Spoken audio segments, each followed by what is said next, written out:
Hello and welcome to this watercolor blending and leaf painting tutorial. Today we're going to paint this leaf. I've already drawn the outline for us here. If you need help with drawing the outline, the very steps that I used to teach this lesson to 5th graders, so I know that you can do it, is linked in the description. It's my mini drawing course. Anyway, we're going to talk about different blending techniques and we're going to paint this leaf that I picked up on my walk this morning. To start, before we even get started, really, we're just going to talk about kind of the basics of what the blending techniques are. So we're going to talk about wet on wet, and that is when there's water already down, and it could have pigment in it, like I am including, just because I want you to be able to see it. Or it could be clear. And then wet on wet is when you take a wet surface, and then I have a wet brush with pigment on it, and you add those two together. See how it is blending and spreading out? That is wet on wet, and that is how you get these smooth blends. That is how you get a lot of more organic color, so I can continue to add to it. And a little bit drier will give me a slightly more concentrated effect. And same thing with our green. So that will dry and be kind of moody and cloudy. And a wet on dry would be a dry paper, wet brush, and wet paint. And you can see I have some nice crisp lines here. So instead of it immediately dispersing out everywhere, I have a lot more control. Now, in my opinion, many of the best paintings include both. So both are very necessary, both are wonderful tools. It just depends on how you need to apply it. We're also going to do a lot of kind of a mixture of those two. So I'm going to take some yellow and some water on my brush. I'm going to have a very clean line, but then I'm going to spread it out down here.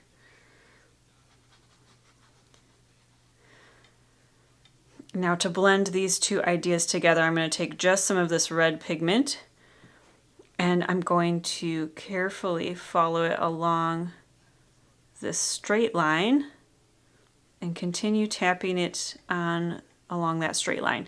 This line will stay nice and crisp, just like our wet on dry, but this line will continue to fade out and blend. This is a good example of why you don't want too much water.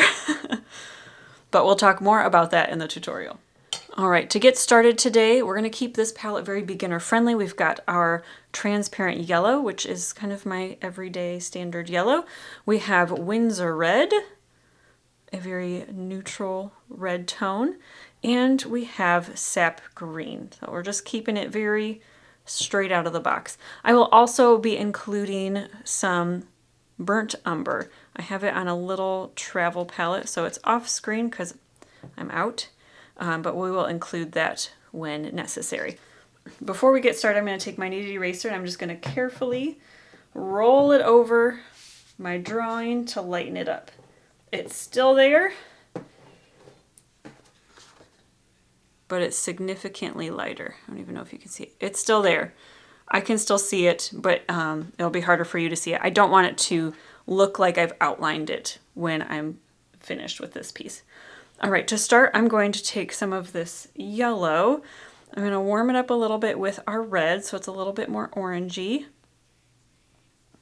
And with my actual leaf, that's actually not too bad. This is a little bit dull. In Michigan, we've been really dry.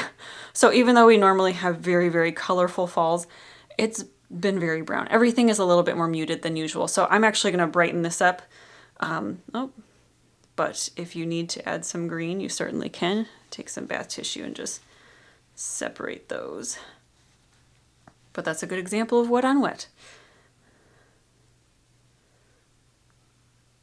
Just going to kind of include those.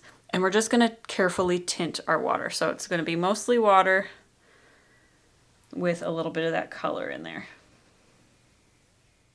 And I'm just going to carefully outline my drawing. Again, mine is tinted a little bit harder, a little more aggressively because I want you to be able to see it, but you don't need it to be this dark. You don't even need to necessarily add color yet. although I like to kind of start with just a little bit in.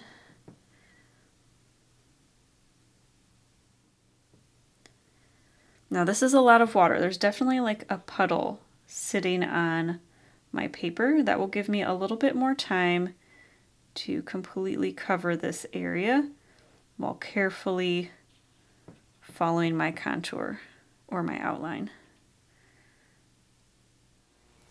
So you can see how the color is starting to pool, and that is because this is so very wet. And so gravity will kind of pull it to the edges as my paper bubbles up a little bit. Now when your painting is at this point, this is a good opportunity to add more of the same pigment. So I'm actually going to take some more of our yellow and I'm going to kind of keep dabbing it in here. This is a little bit brighter and I'm just going to put it in here. But anything that you don't want to be pretty much mixed in with the rest of your color, you want to keep out. So even though we're going to be adding some green to this, we're going to wait until it's more damp than the soaking wet phase. This phase, everything will kind of blend together into the same color, into like one new color, rather than creating their soft edges and have, you know, each having their own unique voice. You can kind of suck up excess water by cleaning off your brush and just kind of tapping it in. It will get some of that extra pigment, and that will just speed up the process. This is not necessary.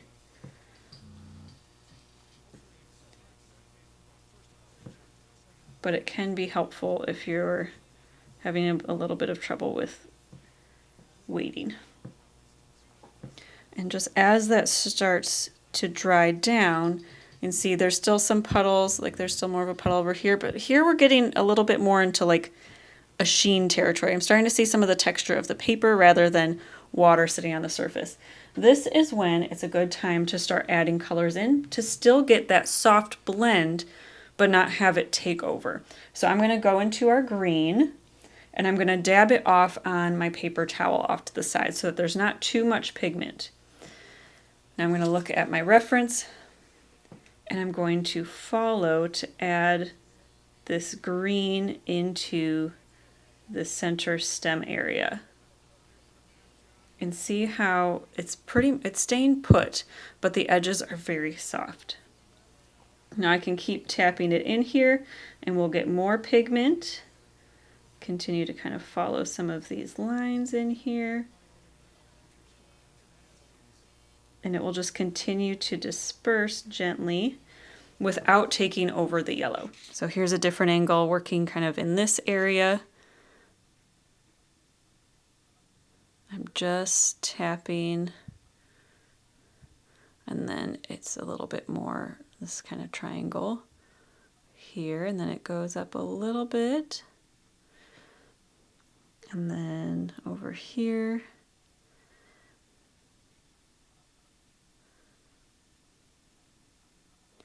Kind of a break, and then we've got a little more here.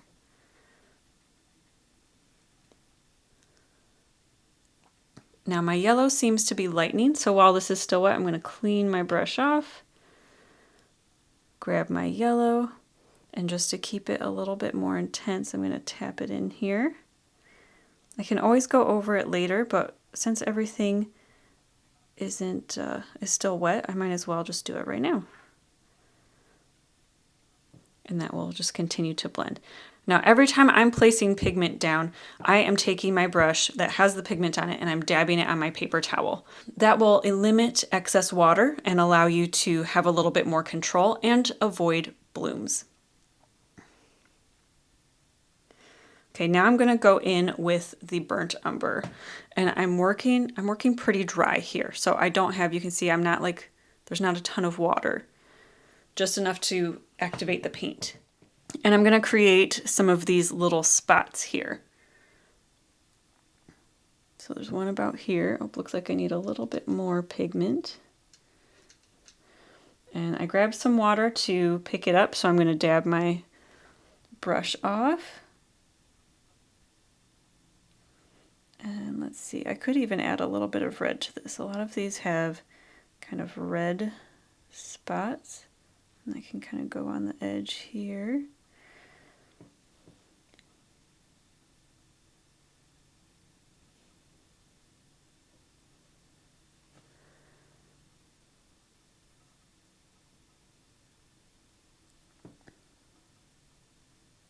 Let's add just a touch of red. I'm just kind of dabbing into the red just to warm up, give this brown kind of a red undertone. And some of this is really starting to dry, so I want to be careful not to add too much. And we'll add in some of this edge later. We can dab some in. Oh, I'm going to add this one real quick. That one should have been over more, but that's okay. But see how going next to this crisp edge that we created allows that to still stay tidy. We still have the outline of our leaf.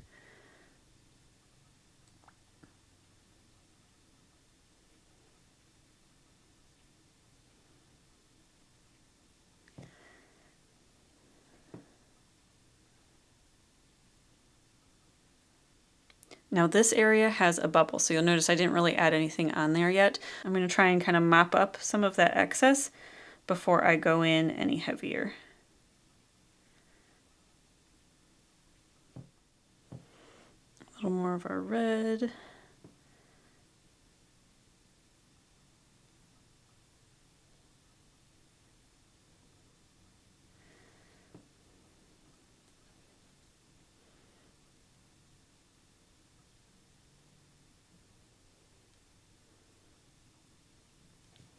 All right, now I'm going to dab my brush off on the paper towel and kind of mop up some of this excess water just by touching down.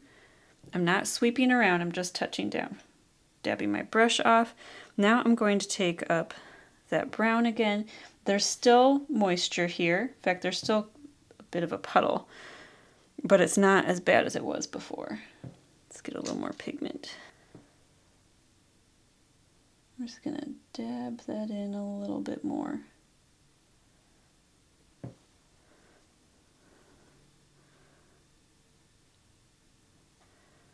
A little more red.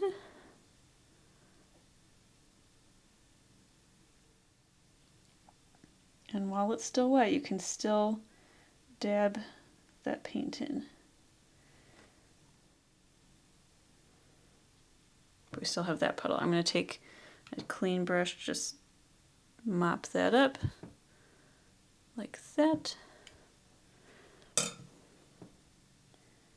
And then go in with more of this brown.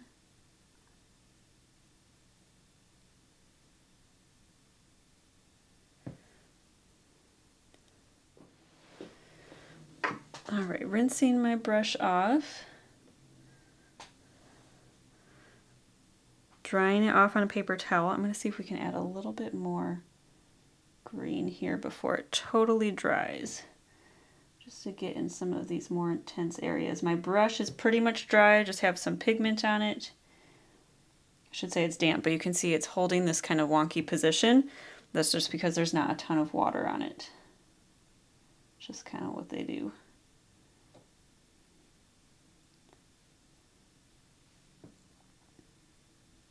Now this is still pretty damp overall. I have a dry section here, so I'll need to blend this out in a minute, but the reason that this is staying so very wet is because we carefully put quite a bit of water on it at first. If you're having trouble getting your paper to stay wet, you might need to wet both sides down, so soak it in water, and then you can either tape it down or just kind of work with it as is.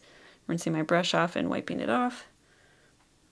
And I kind of pick some of this up with just a damp brush without any pigment on it. I'm just kind of tapping on the edges so it doesn't just stay in those little circles. And then now we're going to let that dry and we'll finish it. All right, now that everything is dry, we're going to go back in and add our finishing touches. I'm going to go in with what is called a glaze, and it's just a light layer on top. So this is not a ton of water. You're going to want to dab your brush off on your paper towel, but there's also not a ton of pigment, so it's not fully loaded. It's very gentle. We're going to go over the whole thing in our yellow color.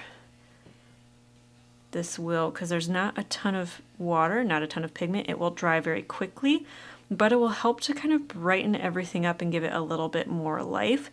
We can still also do some wet on wet painting with it because it will be wet. It just won't last very long. Now be very careful not to massage your paper too much because it will still reactivate the paint underneath. So I'm actually going to go in with the red. I'm going to go in with red and our burnt umber and just kind of add to the sides a little bit. I'm dabbing it off because it's just a little too saturated for me.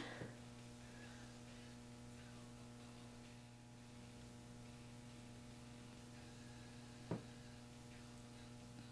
right, dry my brush off so it's just damp, and I'm just going to kind of brush along some of these areas, a little bit of the brown and the red pigment. Rinsing my brush off, wiping it off.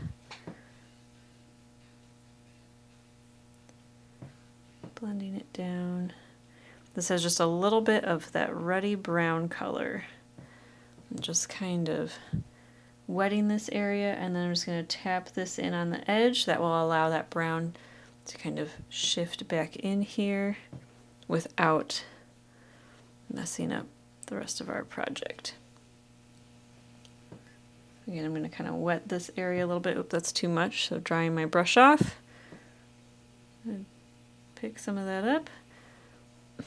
Grab our ruddy brown and just gently add some of that in here. It's a little too much, so cleaning my brush off. Tapping that in. Rinse. Dab off. You sensing a theme? We're constantly cleaning our brush and trying to control the water that's underneath. All right, we're getting pretty close. I'm gonna take, again, some more of that ruddy brown. It's very watered down. You'll see how it's kind of even hard to tell what color it is. But I've just really watered it down and I've diluted it. I still don't have a lot of water on my brush. I'm dabbing it off just enough to kind of move things around. And I'm carrying it on the perimeter. So even though we have that nice warmth in here, it's just not totally accurate with what we're working with. So even though we have some of that yellow in here, we just kind of want to soften it. Bring in a little bit more color accuracy. I'm totally okay with having it be a little more bright and interesting. All right, now I'm going to let it dry again completely and we'll add in our final details. And now that everything is all dry, it's time to start going with our wet on dry. And because we're working with tiny little details, I'm actually going to go, really it's more like a damp on dry. We're really going to wipe off any excess pigment off of our brush in order to make sure that we're not transferring too much water and too much movement at a time. So let's zoom in and get these details.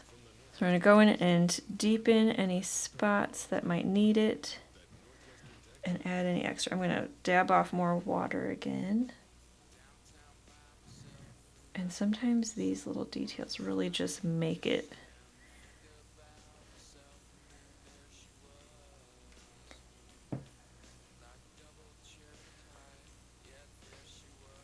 add some visual texture, but having them be a little bit deeper seems to just help with the whole situation. You can run it along the side as well. So this goes down, it has kind of that hard edge here. Wiping my brush off again. Just kind of feathering that out.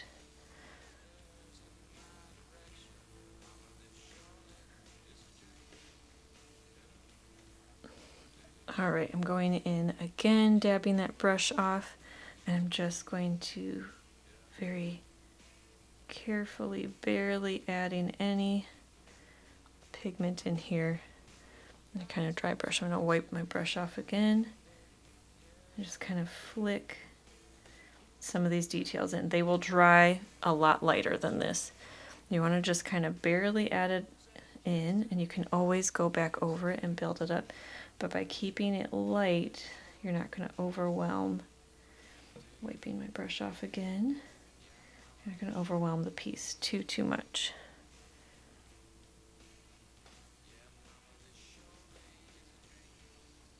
And it's okay if they don't touch. See how that's there? Having the line be a little bit more implied reads it reads lighter in our brains. Even though we know that it's there, our brain automatically puts it together that it's there. It can tell that it's not all the way there, and so it just reads lighter. So we're just going to focus on these little tight areas. Wiping my brush off again. This one in. We already have some of this green in here, so that helps. And just barely kissing that paper. This takes some practice. If you're struggling with it, wipe off more of that pigment. You really want it to barely go on there.